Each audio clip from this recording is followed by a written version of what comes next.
Sa rekomandime i ke se vapa si në Itali, si në Shqipëri dhe rekomandime besoj për moshat që do duhet të kenë kujdes janë një të vlefshme?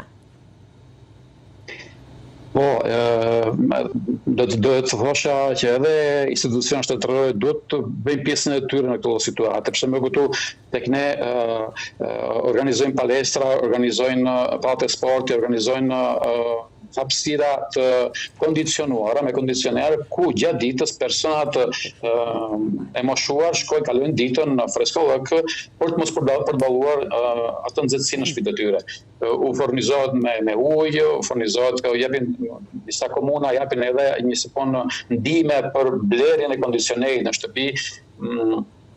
Pra edhe shteti, domethënë organizatat shtetërore duhet të bëjnë pjesën e tyre në këtë situatë. Nuk mjafton vetëm mjekësia përballon ato që është pjesë shëndetësore kur pacienti ka fillon me dëmet e krijuara. Edhe inspektoriati i punës në këtë periudhë për shembull bëjnë shumë kontrolle, sepse ato që kemi parë në emergjencat e fundit janë goditje edhe nga nxehtësia në ambientin e punës, kush punon në ndërtim hapur ose kush punon në agrikulturë. Në këtë lloj temperaturash, në këto rrezë dielli, sigurisht duhet evituar ato orët më të nxehta të ditës, duhet punoni hije, duhet hidratuar, pjesë më shumë lëngjet, të jetë ambientet sa më të ventiluara, edhe të freskëta. Përndryshe shkojmë kundër rrezikeve që mund të kushtojnë edhe jetën. Imagjinosh.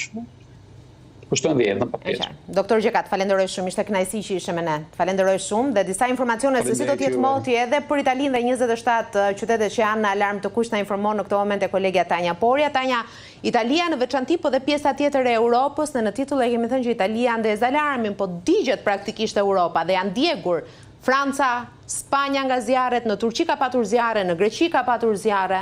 Shko, pjesa më e madhe e Europës, pra gjysma jugore, ka një traditë në menaxhimin e valëve të nxehtësisë. Ne dëgjuam dhe më pëlqeu shumë ajo çfarë mjeku italian tha, shqiptari në Itali tha, tregonte të gjitha hapat. Ka një protokoll të caktuar për valët e nxehtësisë, Denisa, në vendet me një legjislacion të mirëfillt. Dhe monitorohet situata ditë pas dite. Po, patjetër. Ndërsa në Shqipëri, patjetër që ne dimë se çfarë duhet bërë. Patjetër që edhe një mjek shqiptar i thotë, po ka i bukur sa që thotë mjeku italian, të gjitha këto këshillat dhe çfarë duhet bërë dhe si funksionojnë të gjitha qelizat, hallkat e zinxhirit shtetëror për të menaxhuar situata të tilla të cilat janë shumë problematike. Ne i dim fare mirë të gjitha këto, por që sa funksionon. Pra, mjeku në Itali po fliste për gjëra konkrete kemi bërë. Këtë, këtë habet, kjo, bëhet kjo, dhe ai flet nga eksperienca që ka kaluar dhe po kalon. Ndërkohë që ne patjetër që po t'i marrim në intervistë mikët shqiptar, do thon pak a shumë të njëjtat gjëra, sikundër po i them dhunë se cilat janë masat dhe përpiqem t'i them çdo ditë, por ideja është a funksionon ky zinxhiri në të gjitha hallkat? Nga Tanja që i parashikimi e motit dhe deri tek ai moshuari që mund të jetë vetëm në shtëpi dhe mund të jetë për disa ditë me radhë dhe për sa i përket situatës kritike, jo vetëm temperaturat e larta, sepse mjeku përpoq ta thoshte nga pikpamja e shëndetit. Unë po e them krejt më thjesht. Denisa, në pjesën më të madhe të ditëve të kësaj vere, trupi ynë ka qenë më i ftohtë se sa mjedisi.